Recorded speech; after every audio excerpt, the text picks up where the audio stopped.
Good morning. The square Jew. This is really wild, deep Kabbalah. There's something called a tzimtzum, where God hides himself, and that's depicted in the shape of a circle. But there's something higher than that. There's a type of tzimtzum, a concealment of God, that's not expressed by a dot or a circle that expands, good morning, tremendously, but a square. A square type of contraction of God's divinity, or the ability to perceive godliness in the world. In a square that preceded, that's more primordial than the circle-shaped tzimtzum, good morning. Now, is that a wild idea? I drew an image in my book. This too will pass. So the square Jew is expressed in Moshiach being something from such a high source that I think that we're going to say here, it's the square. Let's look inside and see the way the Rebbe expresses it. This is a really cool thing. So the Rebbe is telling you where your source. Switching to data to try and combat this Wi-Fi police. So the Rebbe is telling you what your true identity, ki teitze, when you go out, where do you go out from? When you go out to war, where do you go out from? Your place within Besti, your divine source. So this divine source precedes two levels of creation, requires concealment. Those are expressed in two ways. You have a circle and you have a square. So we're telling you your source is above even the square tzimtzum. Now, the square contraction of divinity that preceded the circle, that's where your source is. That's where you're coming from when you go out to wage war against those who combat your ability to express the square divinity of God. So let's try and figure out what that is. When it says you're going out to war, that's talking about also God's process of concealing of himself, called the tzimtzum. Shehu kamay milchama, because it's like a war. So tzimtzum, it's a war on the reality of divinity. That war is won in the physical realm temporarily, and ultimately to be conquered specifically there. That's the romantic vision of Chassidus. Gam al tzimtzum shehu kamay milchama kivyachol. This is a war, as it were, letzamtzem es ha'er, to fight, to conceal God's light. Okay? It's a war that God started as the beginning of creation. You know, we have our legends, like Lord of the Rings becomes a modern legend. And it has, there's a story that takes you to the Big Bang is always at the beginning. So here we're saying that Tzimtzum allows for this narrative to unfold in. But there's two types. There's one that's a circle and a square, we're going to say. So the war is to conceal God's light. It's a fight to do that. The forces of darkness fit in perfectly with this image. Especially talking about the very initial primordial contraction of godliness called the tzimtzum arishin, shehu b'derech siluk, which is a total transcendence of God. Godliness just completely removes himself from anything to do with the revealed world. That was actually the wrong footnote that I was supposed to read, but that was a very good lead up. So to be more particular, when we're talking about the origin of the soul, where you go out from with all the power, you go out to fight the war in the world, that is not only preceding the circle contraction of God light, called it tzimtzum, elegamat tzimtzum shalifneza, but also the preceding tzimtzum, the more primordial tzimtzum, shehu meruba, which is square. Would you ever think that there was... it's hard enough to imagine that the tzimtzum has anything to do with the circle. The first tzimtzum, the one that you're more familiar with, that they're always talking about, but there's a preceding one that nobody knows about. This is the only source I think that I've ever seen this. But the Rebbe quotes a source for it. Let's see where that is.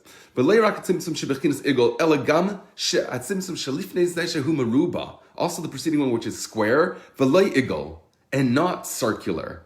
So the Rebbe says, it says in books of Kabbalah, Umuva le'itim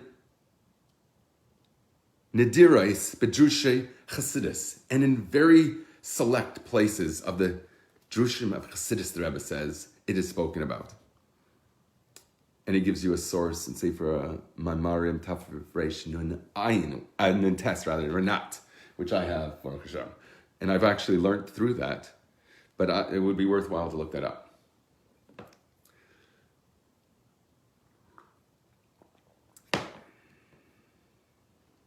So this is a very mysterious concept, the Rebbe says, that we precede even that. Okay, few pages later, the Rebbe goes back to this idea, also in the footnotes. He says like this. He's talking again about the source. You know what? I want to read this inside afterwards. I want to read the punchline first, but then I want to go back and put in the context, because the Rebbe is screaming this idea out. The truth is, I prepared an entire sikha, different sikha, but it's based on this. It's all about reward. Something that in Chassidus we do not think about so much.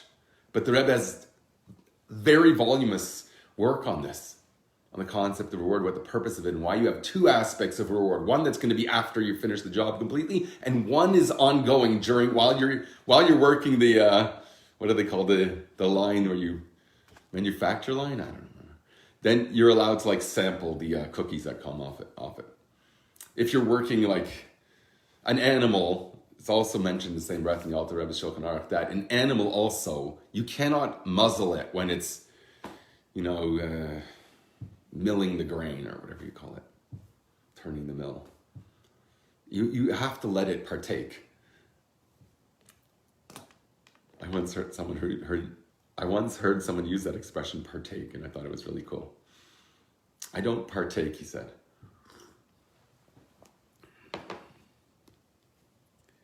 Okay, so I want to first I want to continue this idea of a square, and then we'll see the context that Rebbe is talking about, I think a little bit, and I really want to do that sikha. It's Sunday, we can do everything. And the reward thing, it's all about reward, pages and pages about what the importance and significance and how it should be important to you. It's really cool. But it's actually completely related with this idea of a square. But we're saying that the Jew comes from a place that's higher than the square. So what is the square? So the Rebbe says like this. This is saying that the origin of Jew is even higher than the tzimtzum that's in the shape of a circle.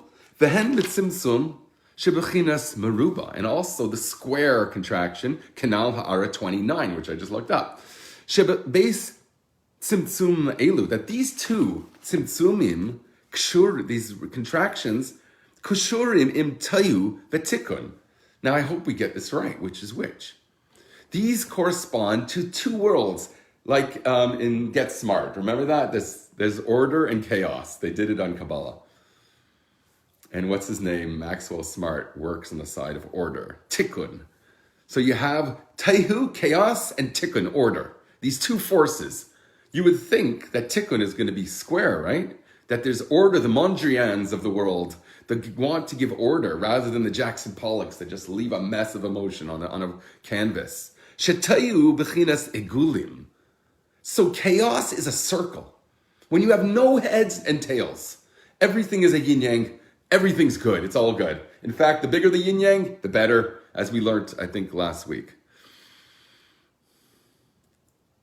So you have two forces, and they're expressed, and the Jew is from higher than both of these forces.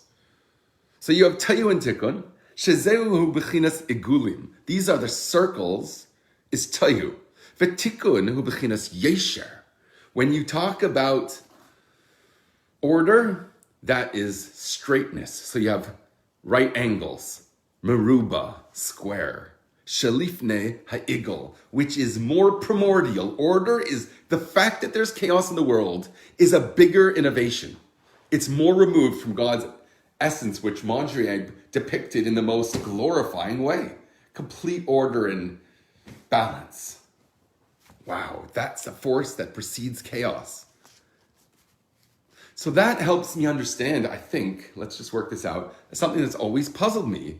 We say that Moshe and Moshiach, the Goyal Rishon and Goyal Acharein, They're the same person, but really they reflect different aspects. Geil Rishon, there's a Geil Rishon and Geil Achron. One represents Taihu. Who's that? Moshiach. Moshe. Moshe, mina mayim mishasiu. From the world of water, pleasure, tainu, chokhmah, the rashis, the beginning of everything, the Reish, the head. Moshe was taken. That means Taihu.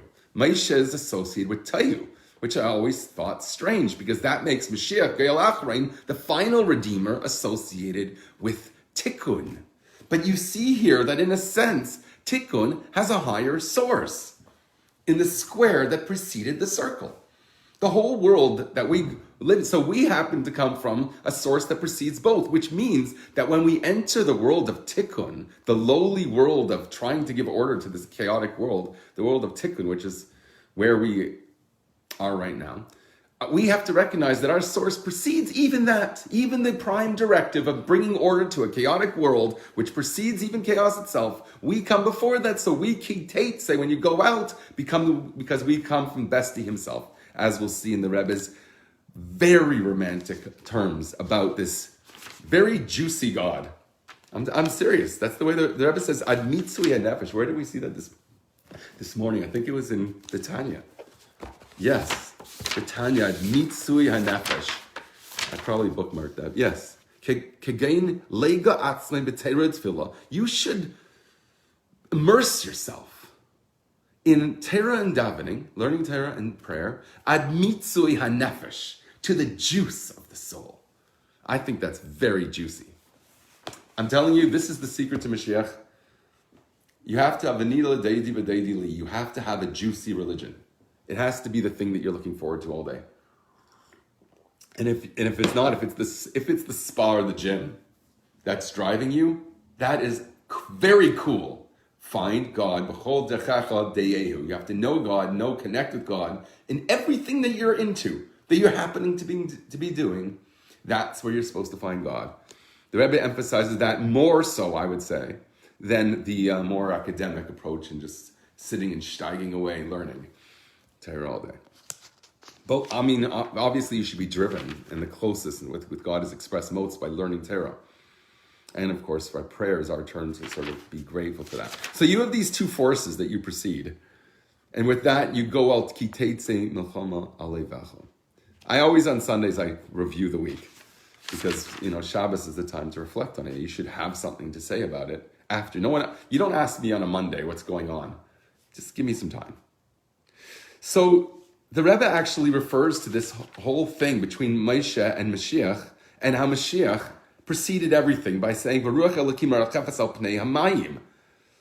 The Rebbe describes how the sages teach that when it says that the Spirit of God hovered upon the face of the mayim, zeh ruach melech Mashiach. So Mashiach is above the water that Moshe derives from. Mashiach is already there before everything, hovering above it. So, and then he refers here to this again, and in a very cool way, because merachafes, the word merachafes hovers. It's a bit of a strange thing. Why are we describing it as hovering? Because the gematria as rapach nitzutzais, the 288 sparks of tayu, that's what's hovering there. Above the water, there's something superior to everything. That's these sparks that are trapped in the world. So Moshe is the ability to take it out of the water of the world, derive pleasure and elevate it. Mina mayim mishisu, I'm drawn out of the water. You're drawing out of your engagement. What engages you, what the mayim tachtainim draws you. Matzmichim kol minei tainug, it says in Tanya. That water is the embodiment of that which gives rise to all pleasure. That's what water is. But Moshe is drawn from there. Where to? To the place where the spirit of Elokim, the spirit of Mashiach, is hovering. And Eid Yaleh min ha'aretz, I think, in Adama min ha'aretz, that it's going to be vapors rising from the earth. The Rebbe says that this is referring to Mashiach, that he's rising above the water, like not just hovering, but now rising above. So the Rebbe says here, this is really cool. That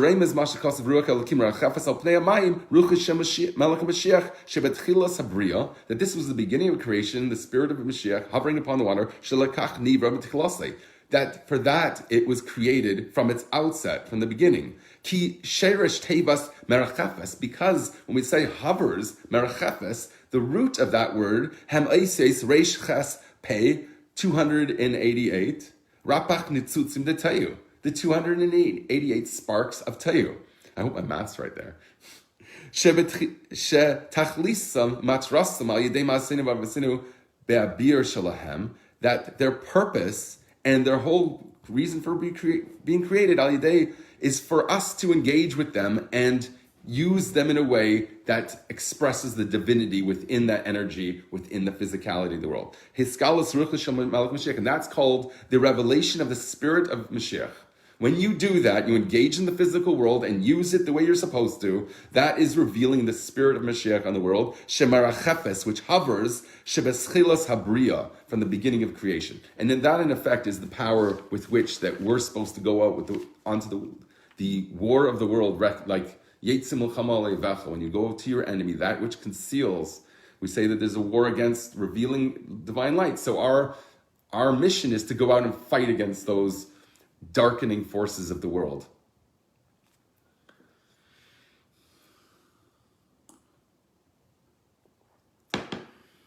So the power to do that, to be able to be aleivacha upon your enemy, is to recognize your source and origin. That's why it says, when you kiteta, you go out, you emerge.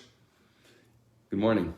You emerge from your source of origin, and that in fact is your strength to be aleivacha. And the Rebbe, I want to read this inside. This was not going to be my focus today. I think we'll have time to do both. But it's just, I just glanced at it and I said, I have to do this.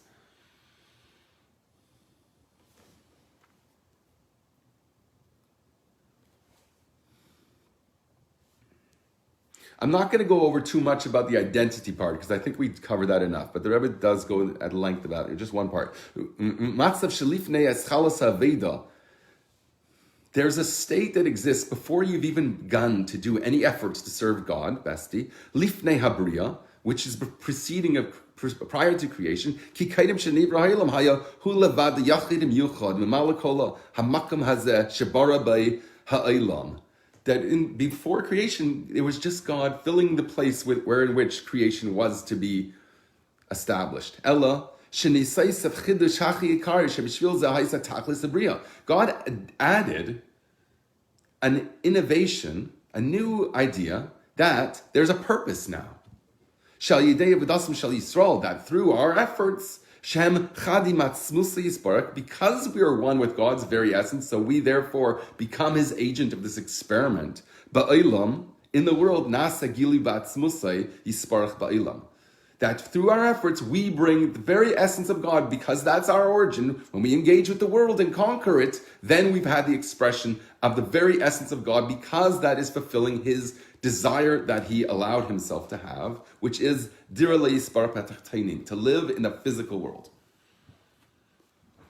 So for you to actually make the right decisions in the physical world, you're revealing the very, very essence of God, which just happens to be one with your very origin and your identity. The fact that you don't recognize that in itself is the darkness that we have to battle against. But the Rebbe says here something fascinating, that you've already been given the complete rule over that.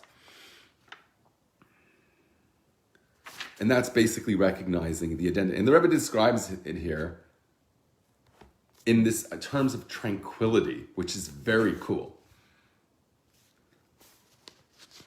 I just want to see if I covered one point. Yes. Okay. So our entire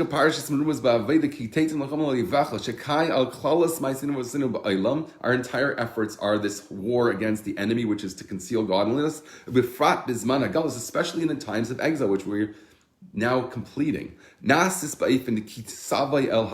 brings to this week's parasha, which talks about entering the land. Now you could enter the land, you just conquered it. Hare tekuf miyad, immediately, v'yirashta v'yishavta, that you're going to inherit it and settle it.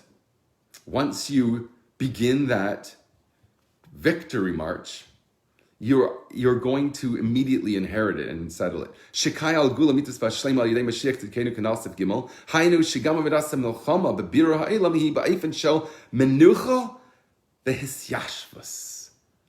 Meaning to tell you that even the war, your efforts within this war itself in refining the world is in a way of tranquility. Kevan shebizman haveda, since at the time of your efforts themselves, hayem la'asaisam, which is today, and this leads into the whole next point. Today, this time, in the time of exile, before Moshiach comes, and it's obvious that you're going to want to exert yourself for God's sake, it's going to be obvious then. So that's called today to do them. Now you have the opportunity to find merit by deed, by acting, by engaging and conquering. Nikar b'Yisrael val yadam ba'ilam hamavan matzav shel lifnei habriya. By doing so, you've just realized the source of things that they were before creation, when there was just God. Because now there's nothing concealing it, because you just took those swords and turned them into plowshares. Shehi kanal mamad shel kitetze. That's what you're going out, because you're bringing that strength with it. That's the origin of all creation before the square. That's the power with which you're going out with, and that's at the level of being a partner in creation. We're going to see, which is a fascinating discussion of 4 levels of understanding your relationship with reward. 1 is a slave. A slave gets no reward. We're described in some senses as a slave. Good morning.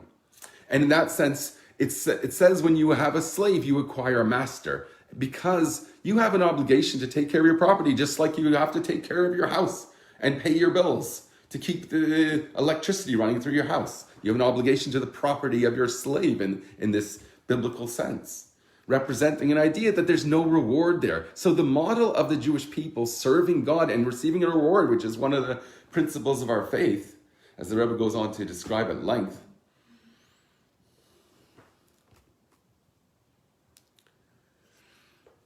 it has to be a relationship with God that's described as a playel, a worker. Only a worker gets rewarded for his efforts. We said in another place, a worker chooses to do it. A slave, rather, is forced to do whatever job. So he chooses. There's this idea of it's talking, when you go to wage war, it's talking about a voluntary war, not one that's biblically obligated on the nation, but one that they decide to do to expand their borders.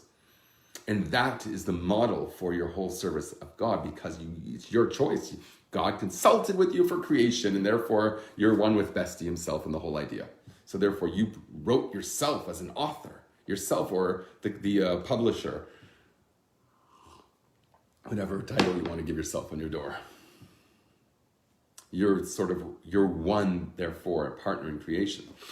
And the Rabbi, so there's 4 levels I see here. There's a slave, then there's a sachir, a rented worker, a hired worker, and then the Rebbe calls a kablan. The God himself, Bestie, invests his creation with you, and it becomes your business opportunity to take that, good morning, that resource of the entire God's world, it says, Elamai, his world, God's world. God has invested that in your hands, to use it for a specific purpose, which we just described at great length. To bring light, the light of God into the world, okay? So that is your mission. But the Rebbe says it's more than that. It gets more detailed than just being a playel, a worker, a sachir, a hired worker. And it's not just a kablan, someone who's invested with, I don't know what you call that in modern terms. A kablan is a crop sharer, I think they call it.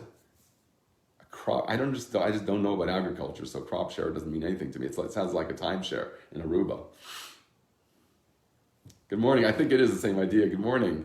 It is, I think, the same idea, but it's not time, it's space. It's like the property share, or you just get it invested. So here we're saying it, the Rebbe gives very specific analogies of what our specific relationship with God is in terms of getting reward. Why would you get reward? A slave does not get rewarded. They're just taken care of. Like even an animal, you have to take care of when it's working the field. You have to not muzzle it, let it enjoy. So too, your servants, your slaves, partake.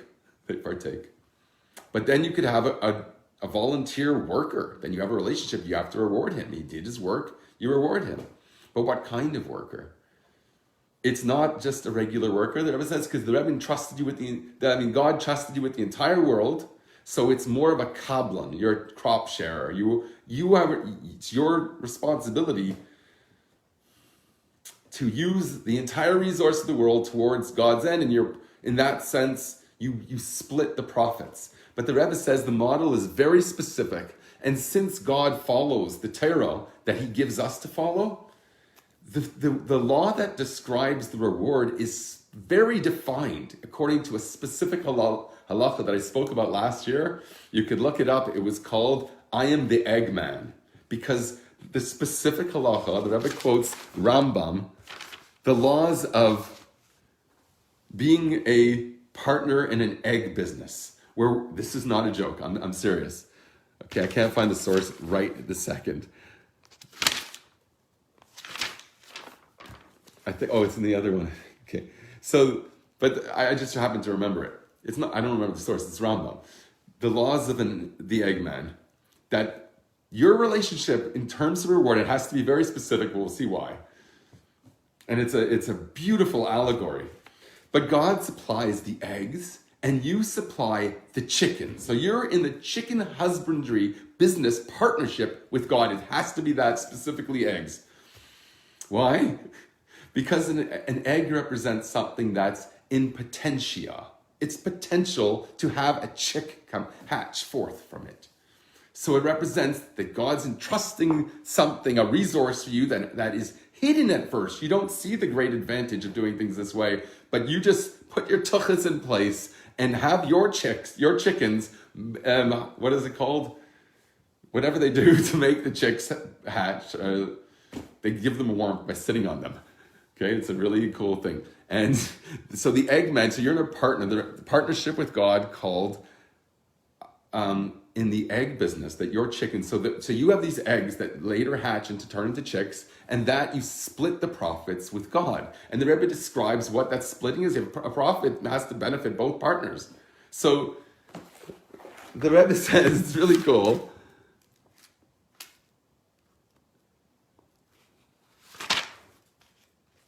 Here. Since God desired, he desired to have a dwelling place in the physical world. When he gets that dwelling place in the physical world by your efforts, that brings him pleasure because his will was done on earth. But it was a pleasing fragrance before me that I said and you did as I said. That is a pleasure for a mashpia. And his will, which was he wanted to have a dwelling place in the physical world, was completed by our volition. So God has pleasure in our efforts. And that's this profit that you get in raising the chicks. I spoke about this last year, I remember. And Jews have the pleasure in our side of the partnership, of our side of the deal, and our profits that we get is the pleasure of beholding the pleasantness of the Lord, or rather God, Havaya. By the revelation of godliness that you did in engaging the world and conquering. Your work.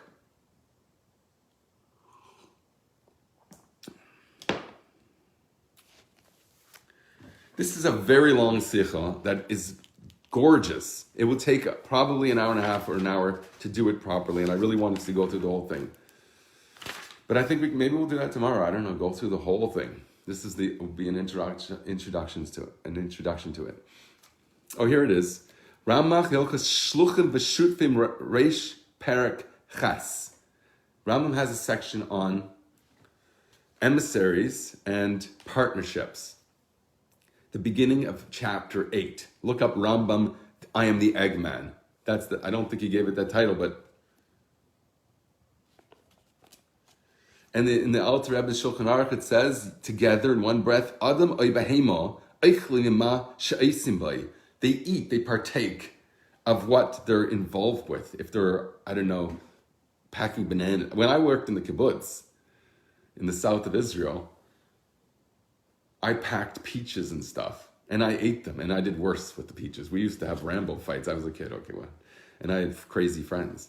So we took their things that they were working hard to grow and we were throwing them. We didn't know. I didn't know that, spoiled kid, not realizing that that's their livelihood, and I'm just tossing them around okay, I was a bad kid. There had to be. I used to burn ants. I remember. I just can't believe I would do that now. I just don't know where that would come from. Must have been a very deep-rooted curiosity about to burn ants for no reason.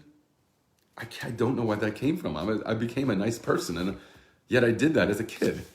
Or potato bugs, taking the magnifying glass.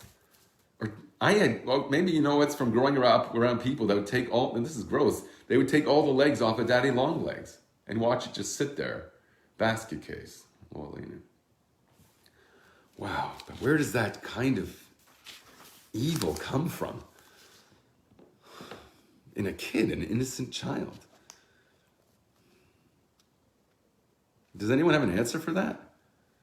I don't understand that. I don't understand how I have memories of, I don't think I did the daddy long legs. Like, that's too wicked. I did other bad things, even to people. The people who had ADHD in our day were seen as aliens, and you could do anything to them. They were not human. That's how we viewed them when we were kids. I didn't think there was anything wrong with picking on the ADHD kid. And today, every other kid has it. I think 60% in my household. And the friends that I grew up with retroactively, we said, wow, they had ADHD. They became the most successful of them all, which blows my mind. Maybe it's anecdotal. Everyone says everything's anecdotal, so you have no right to have any opinions on anything then, until you're a statistician, and that is the most corrupt of all the occupations, sorry to tell you. Obviously, in our technological age, you have to use that as your weapon. So I am the eggman. Maybe tomorrow we'll do the whole I am the eggman. This beautiful, why is it so specific? This model of your reward, it has to be so specific that it couldn't be anything else. I don't know, owning a pinball arcade. No, it's I am the eggman. We're partners in this egg business, and you have chicks come for us. So the idea is specifically in the egg, it shows you the model of something that is in potential. You don't see its worth until you take care of it right. You give it the right warm environment to grow up in, and they're going to come out to be good chicks.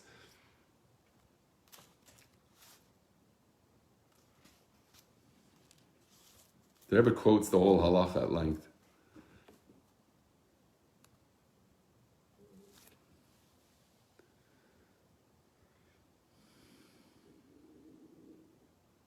So, the Rebbe points out that when you have this type of partnership, there are two aspects of the reward that you get from it. One is expressed by splitting the profit. We just spoke about at length, about when you get these chicks. Now you get the profit. What is that? You had pleasure in making the business relationship and showing how I was honest, and we enjoyed this product together of these eggs. And so, Nasa Ritzeni, my will was done. The Jews get, I get to be with you, bestie. We had a relationship. I get to work with you. That's great. And what an opportunity to spend time with you. To behold the pleasantness of God.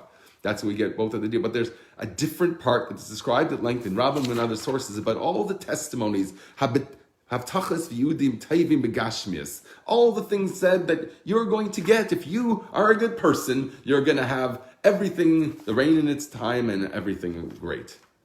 And all these specific things that you're going to get.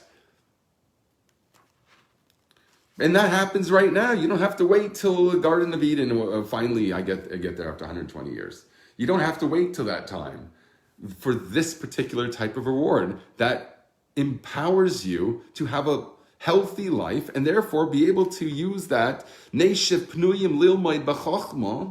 You'll be free to learn wisdom and to be a good person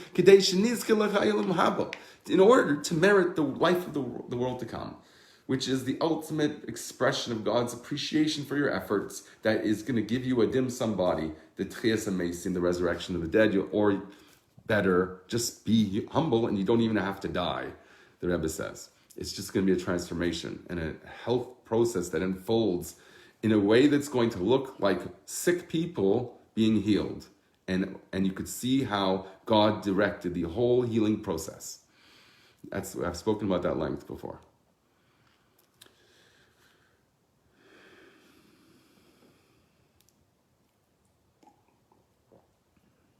So the whole point is for the reward that we get in nowadays is in order to make our lives comfortable and healthy in every area in order that we can devote ourselves to a meaningful life. Yet there is another stage. There's going to be Olam Haba.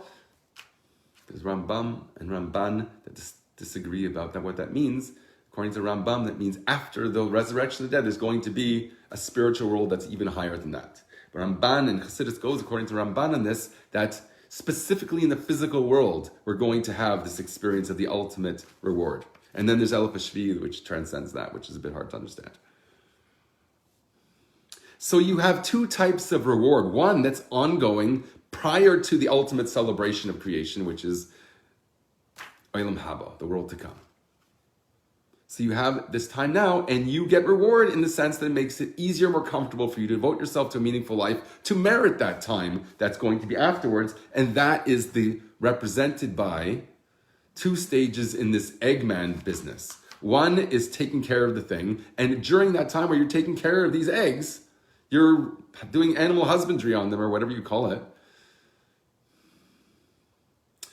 God has to take care of you as a worker that has to make sure that you can live before you've received the profits of your partnership. So the role of the eggman in supplying the eggs, he has to take care of you during that time. He says, "Lahal schar amalai umezainai b'chol yom." On a daily basis, God has to give his partner, the chicken man. You have the eggman and the chicken man. We're the chicken man.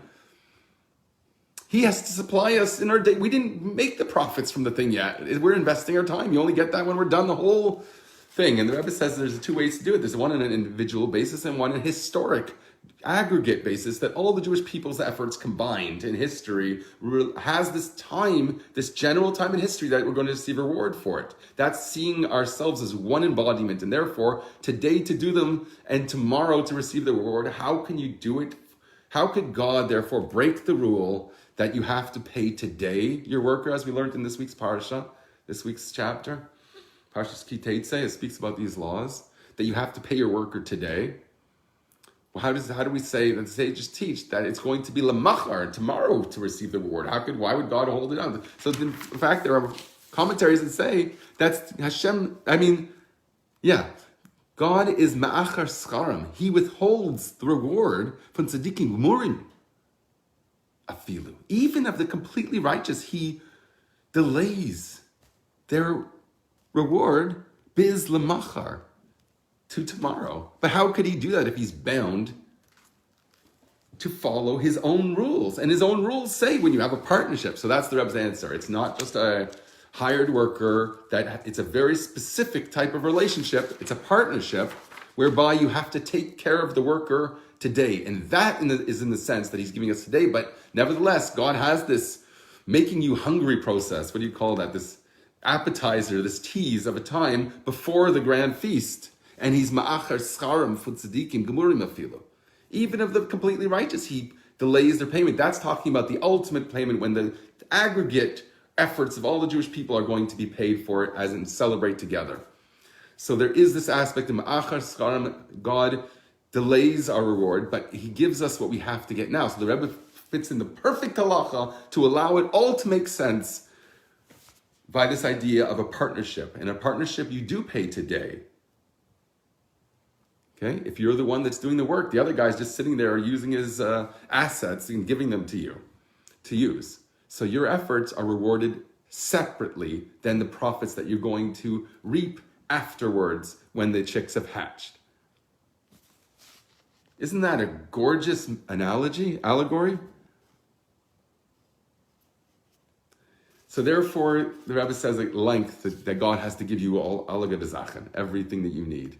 And Rosh Hashanah is the expression of that's why we pray for physical things, because we need to you have to have this positive feedback loop where there's health in every area, including your finances. Okay, that was all an introduction. Oh no, wait a second. This was actually the content of the sikha I wanted to focus on. So I have to decide whether that was worthwhile to go on to something tomorrow different, or whether I should do it inside.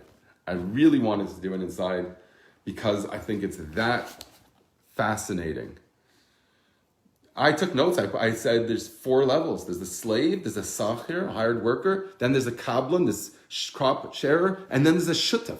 And there's a partnership. That's the ultimate expression, the most specific type of business relationship that captures the idea of what's the purpose of a reward. Okay, so what is the ultimate purpose? Is to realize that the avodah itself, here the Rebbe describes it.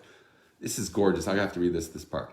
He says, "There's skar de lasi lave." Since the reward in the future to come, besteht in dem, is expressed by the fact, was it in Wellen zen, ein ba'ayin, that Jews will see eye to your creator's eyes, bestie, kavod Hashem, the glory of God, der Eloki, this godly light, was is nimshach gewarn durch zeraveda, which is drawn down through your efforts, und dem Eifen von schar mitzvah, in a manner that expresses what the sages teach in Pirkei Avos 4:2.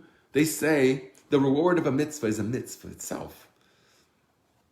It sounds like mitzvah gereris mitzvah, but what is the point of that continual process? You do a mitzvah, you'll do another tomorrow. They'll be directed one after the other. What's the point of it all? Because what is a mitzvah? It's explained in Tanya is lashon tzavtza v'chibur, is to connect. It's your ability to connect to God. You have a partnership with God. You have this relationship with God whereby you're fulfilling His will. Now you are realizing that is an expression of a connection. V'hainu, as their schar is nit kein bazunder zach. The reward is not something separate from zeraveda, from your aveda, your efforts itself. It's like saying, did you get a good job? Why do people want to work? A job? Because if you have a good job, you can feel important, that you have a meaning, a purpose in life. People don't realize that there's Avodas Hashem also. There's a Melechus HaKadosh that's also as worthy. We forget that. But we really respect if someone works hard. My grandfather started to do it working at the fruit market. And my other grandfather is a tailor. And they both made businesses of those things. They just evolved into businesses. That's what Jews did. So you're not supposed to see that the reward that you get is anything different than the efforts that you put into it. Nor der Teichen von der Aveda Gufa. But rather, it itself is your efforts. That is the reward. That realization is this process of this unfolding, this blossoming forth of tranquility in your life. That to realize that that you love to work out. My second son argues that nobody likes to go to the gym. No one likes to effort. They would rather sit on a thing all day, on a lawn chair all day and do nothing. And if they could have a pill to make them healthy, they would do it. And if you can be healthy without having to go to the gym, you prefer that. And I'm like, you've never worked out, so you don't know what you're talking about. Work out and you'll know what a healthy person feels like. But he's very conscious of weight and all that. Is the rush I feel doing a mitzvah the only reward, or is this the icing on the cake? The rush is supposed to be an embodiment of your feeling physically of your relationship that you establish when you do a mitzvah. So let's say you're putting on tefillin. You say, this is the very most important thing in the entire world right now for me to be doing. I'm completely engaged in this and realizing all the things that I've ever heard about it, that you're bonding yourself. It's like a marriage, the red wedding ring, the Zohar says, on your finger. When you wrap it on your finger, you bond yourself. It has so many beautiful imageries. You put in your heart and your head, devoting it. It's a beautiful thing. And when you feel that, then your meaningful life now is actually experienced as meaningful. It can be meaningful without living or celebrating that. And in fact, it says here, it's that the joy of the faith behind that, if you don't, is the ability for it to bring out the compassion in circumstance and success in your life, that you don't have to suffer. We spoke about that last week. Okay, this is a lot, I realize, and I know I get faster and faster. It's like when they're about to shut the buffet, the all-you-can-eat buffet. They're kicking you out already because they're putting the chairs on the tables and mopping.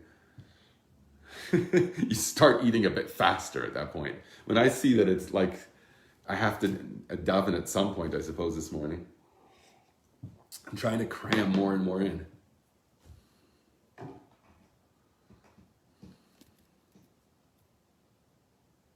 I really wanted to do the whole shirs, like the whole sikh inside. Because if I don't, I'm for sure going to miss something very important. This whole thing is just, It's a classic sikha. I can't recall people mentioning the sikha to me, but I see this as a classic. Just one of those that you just want to bookmark a million times.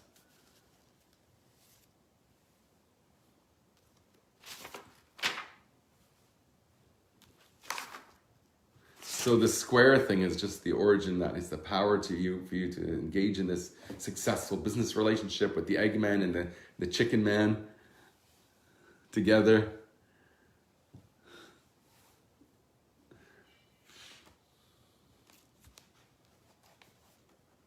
And Hashem wants his partnership to succeed. He invested so much in it. He wants you to succeed. So he's given you all the rapak netzitzim, all the power of tayu, which... Okay, so let's get that square thing right again. There's a force of tikkun which is higher than tayu. Therefore, the square preceded the circle, and the Jewish people, by their essence and root, precede even that. Therefore, we have the power to conquer even the rational world of tikkun by using the chaotic forces trapped within it and giving it order, purpose. Doing that, we reveal our original source. In that way, we bring the very essence of God into the world. Okay, that is the essence of the sikha. You have to learn it yourself. This is it. Is it backwards? I should really fix that. Tell me if it is. Chaf tes dvarim. Okay, it's on page 142 is the middle of it. Or, I don't know. Where? 138. That's where it starts. 29. L'kuti sichas dvarim. You can Google that in HebrewBooks.org. And it's really worthwhile to go through every single word of that. If I'm not more fascinated by something new tomorrow, Bli Nader, I will do it inside tomorrow. The whole thing. If I have time. A lot of conditions there, right? With all the Bli Naders underscored a million times. Oh, I didn't even get to speak about V'shavisa Shiviyai. I didn't get to say that, to go over this point. Shemekablim Gam Ha'eris Tetayu, Esav. What is this whole model of going out upon your enemy, that it is a captured married woman? That is an expression of receiving the lights of Taihu, Esav. Esav is the source for all of this energy. They ruled 7 kings, I think, before our 7 kings, or 8 kings rather. Why 8? 7 is much the more natural number. Anyway, I think it means you're going beyond nature there, that these two rules, these two dynasties representing essential forces called Tayu and Tikkun. So Esav, Rome, is Tayu, chaos, and that is expressed by Shabisa Shivyai, capturing this captive maiden that was married rather. So I don't know, maiden is not the right term. But she's described as an Eishis Fastayer. We spoke about all the Kli Yakar and Malbim on that. Shalamayla Ma'eris the Tikkun, Yaakov. So these lights, we say, the lights are higher. The tzimtzum that they correspond to is reverse order. So they have 2 aspects here, I suppose. You have the lights, and then you have the tzimtzum. The tzimtzum is obviously the opposite. It's more the kalim. You have the lights and the kalim. The kalim, one is square and one is round. The source of the kalim, the tikkun is higher. Order is higher than chaos. But the light, the passion, is actually higher in reverse order. The light of it is the energy of it. Okay, that is a really interesting way to look at this. The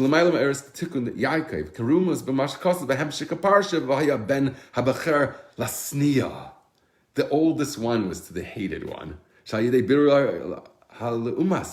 refining the dark forces, the sneah, the hated forces, this is talking about the case when you have 2 wives, one that you have to give the bechar, even though you don't love the wife, she's considered hated, you have to still give the bechar as due. He's still your first reish yisayna.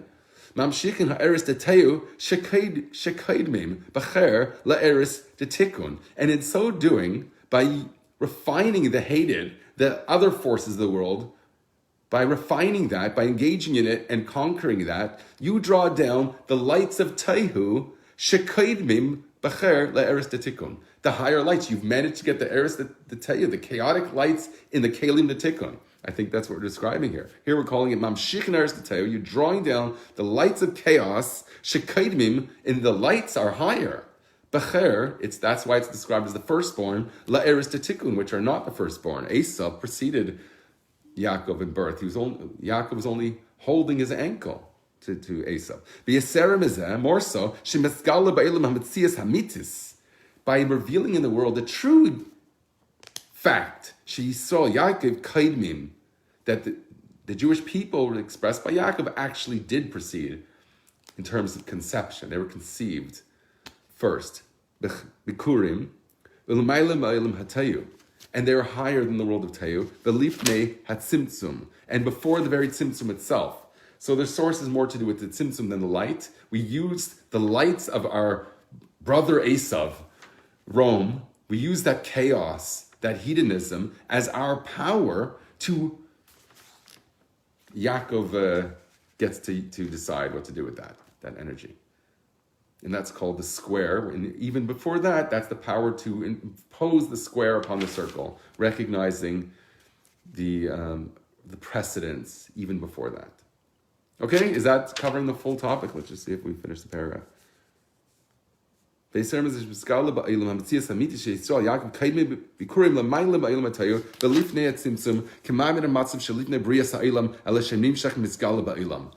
you reveal your primordial origin and identity as one with Besti himself, in asserting yourself over the forces of chaos and giving square form to it because you preceded even the square. Okay, and then the Rebbe says here that everyone is, I'm now going from Sefer Sikas Tafshin and Aleph Prach, base 804. It says that a person is given all that they need to do Besti's mission in your partnership. He gives you everything to prevent all those obstacles from getting in your way. And it goes on, sickness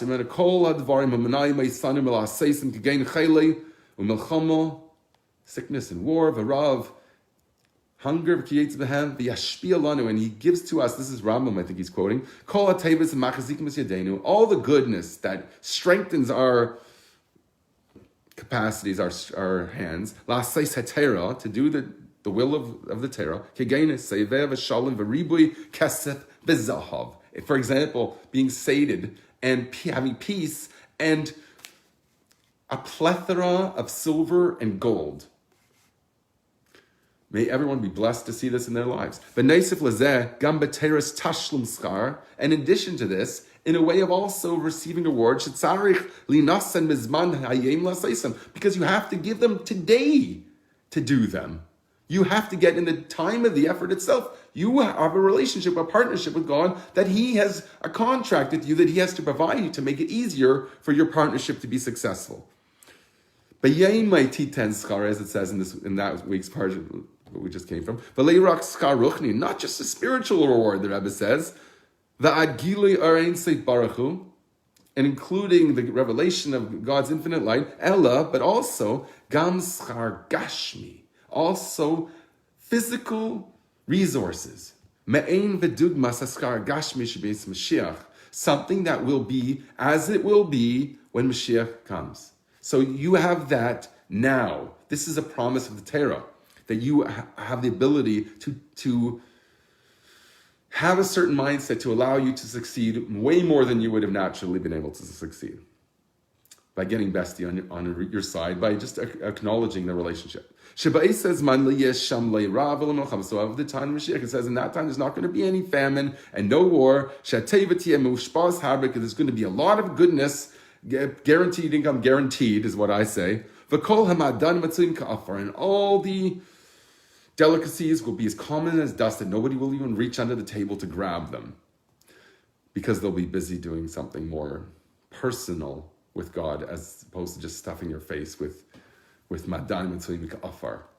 Tevo madanim gam begashmias, which is referring also, the Rabbi says in parentheses, but saying it includes physical delicacies, as a result of the fact that God's infinite light is now being revealed in the world, because the world is operating as it's meant to do. Does that summarize it enough, or do we have to go inside? I think it would benefit if we did it inside, but I don't know. If God wants me to be excited about something different tomorrow, I think that we just follow that. That's what I think we should do.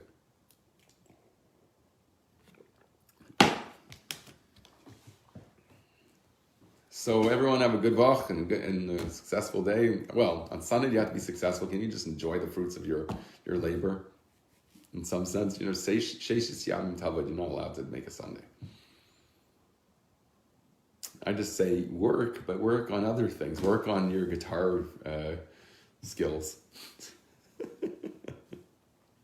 It's meaningful for me because I'm a Levi, so I feel music, other people even that are not Levi probably agree with me, that music has inherent value. Even if it's just catharsis. If it's just for me to scream at the universe, I didn't kill anybody by doing that, I'll try and shut the door. And the kids are going to open it and leave it open. And I'll see if my cord reaches. Okay, have a great day, everyone. Thanks for tuning in.